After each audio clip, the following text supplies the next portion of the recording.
Our Lagos State is expected to commence power generation from gas next year if the government plan or anything to go by.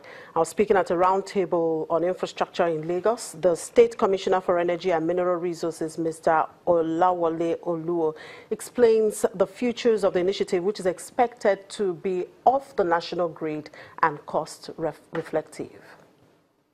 Lagos State economy is almost like 2.5 times the size of the Ghanaian economy, and is the economy of Ghana and Kenya combined.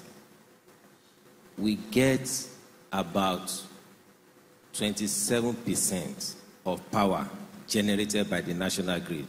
Eko Disco gets 12%, Ikeja Disco gets 15%.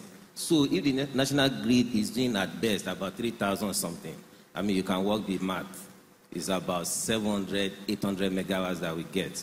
Based on our studies over the last 2 years and what the discos have done before we came into government, the state should stabilize at about 3,000 megawatts and should quickly move to 5,000 megawatts to propel more activities, more economic activities. That is the first observation. The second observation is that power must be treated as a commodity.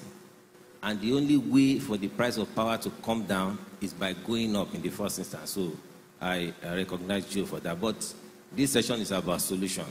For us in Lagos, we studied the power sector for the past 1.5 years. We have assembled all the stakeholders, and we now have a roadmap. We have done the concept, we've tested it, we've determined that it is workable. We have done the engagements at the stakeholder level, at the regulatory level. We've determined that it is executable. Now we are at the stage of the legislation. We are going to pass a bill into law between now and the end of the month. The bill is already in the assembly. It has gone through the first reading.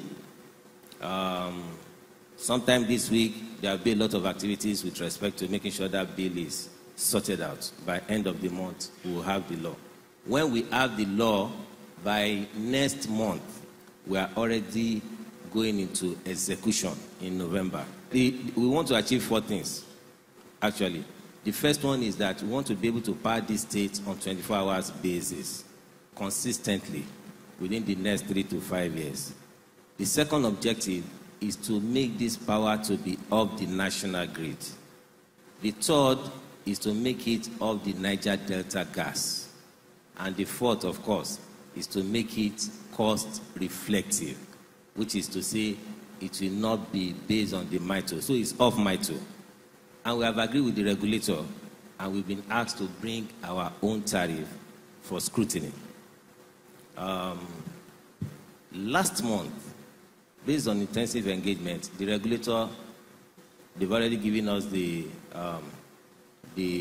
no objection in writing to go ahead with our power program. And these are the components. One, we want to guarantee the offtake of 3,000 megawatts of electricity to be generated by the private sector, and we'll be giving a rolling guarantee of 3 months for whoever will generate this power. We have people lined up already. The second one is that even if we generate this power, the capacity of the disco network, because the power is going to stay in Lagos anyway, the capacity of the network cannot carry it, the disco network. So we're also supporting them to upgrade their facility. That's our intervention in distribution. We are doing intervention in gas supply, because you cannot generate 1 kilowatt of power if you were using thermal without gas. So we are bringing a floating regasification unit which can convert LNG to natural gas. And that will be moored somewhere close to the free trade zone. Seated in this room somewhere is the vice president of the company that is bringing that. It's a conversation we've been having for the past 8 to 12 months. Now, the fourth area of intervention is in collection. Because as you put the guarantee of the state on the table, it will crystallize if you are not able to collect the money at the other end. And the state is in our law already, the bill that is being passed. The state will have the SPV that will work with the private sector participants to put a collection architecture where you zone the state into different areas. You know, it is not something that will work for the discos to want to collect money from everybody. No. Different companies in the private sector must take over different areas, whereby when you generate the power and you put it into the feeders, you know it's 10 megawatts, you expect payment for 10 megawatts. So that's our intervention in collection, to make sure our guarantee does not crystallize.